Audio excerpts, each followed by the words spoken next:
O que aconteceu com os 10 mandamentos? Primeiro, o seguinte, e de modo especial, o que aconteceu com o 10º mandamento?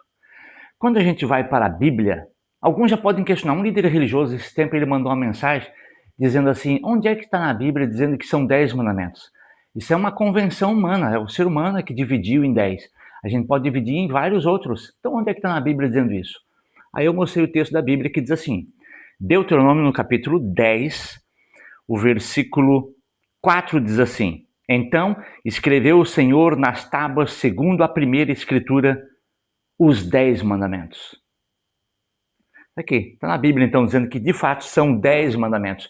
Mas essa distribuição, como é que fica? Quando a gente observa, a gente vai encontrar 10 mandamentos, esse aqui resumidos que estão na Bíblia, aqueles que a Igreja Católica costuma utilizar na sua forma catequética, né, para ensinar. Mas quando a gente vai comparando um com o outro, a gente percebe que tem grandes diferenças. E eu fui até o Catecismo, essa é uma versão um pouco mais antiga, e depois eu fui no mais novo, e eu percebi um detalhe que eu acho que é interessante mostrar para você.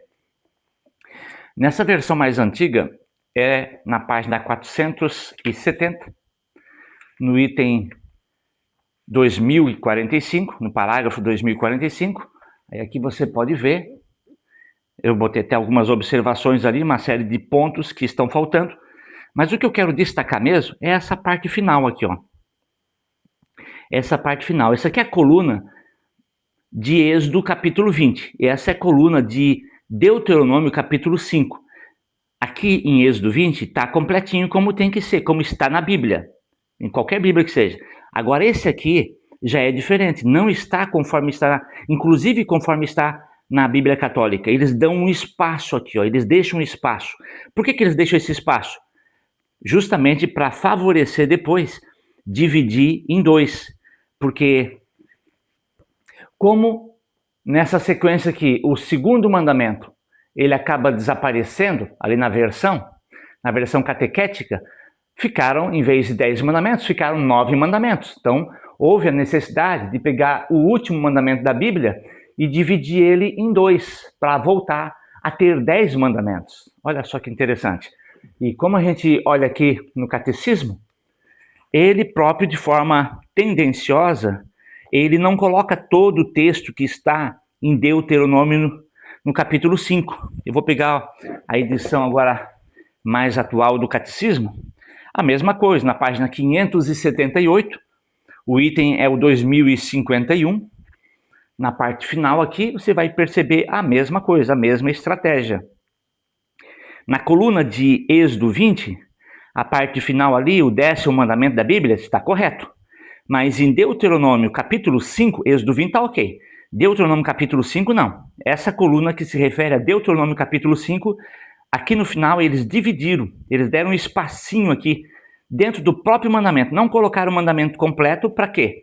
Para facilitar a pessoa associar assim que houve uma evolução, começou inteirinho, em Êxodo 20, depois em Deuteronômio 5 houve uma divisão, e depois, hoje a igreja utiliza a forma catequética também, dividido. Só que isso aqui não existe na Bíblia, nem na Bíblia Católica. Se você pegar a Bíblia Católica, você vai perceber que é a mesma coisa, e que está, de fato, faltando muita informação aqui, que existe, né, e que tem-se um objetivo. Qual é o objetivo? O que você acha que é o objetivo? Por que desapareceu o mandamento dos 10 mandamentos? Por que desapareceu o mandamento que proíbe ter imagens de esculturas, pessoas se ajoelhar diante das imagens? Por que você acha que aconteceu isso? Será que precisa ser um gênio para saber a razão da igreja ter retirado esse mandamento, ter colocado, ter suprimido e depois ter dividido aqui o 10º mandamento da Bíblia para voltar a ter 10 mandamentos? Porque se tira o segundo, tirou um dos 10, não tem mais 10, são 9. Aí agora tem que dividir o 10º em 2 novamente. Então, além da mudança do sábado para o domingo, também tem essa mudança aqui que fizeram, dividindo aqui o 10º mandamento da Bíblia em 2 para voltar a ter 10 mandamentos. Veja que questão problemática. Também é muito interessante a gente ver o seguinte: existe uma profecia na Bíblia que afirma que um poder ele tentaria mudar a lei de Deus. está no livro de Daniel, no Antigo Testamento, no capítulo 7 e o versículo 25. Daniel, capítulo 7, verso 25. Só que esse poder que tentaria mudar a lei de Deus não é um poder ao lado de Deus. É um poder contrário ao reino de Deus. Aí a coisa fica mais complicada, né? Olha só. Diz assim: proferirá palavras contra o Altíssimo, magoará os santos do Altíssimo e cuidará em mudar os tempos e a lei. E os santos lhe serão entregues nas mãos por um tempo, 2 tempos e metade de um tempo.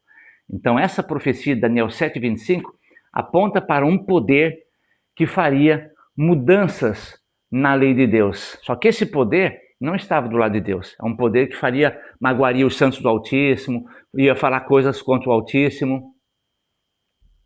Esse poder é que fez essa mudança. Muito bem, então você conseguiu ver nesse vídeo como nós podemos ali verificar as mudanças que foram feitas na santa lei de Deus. Muito bem, esse é o Momento Bíblia Anotada. Você pode compartilhar, comentar, colocar ali seu comentário, a sua observação. Compartilhe, curta o canal, acompanhe-nos nos próximos vídeos.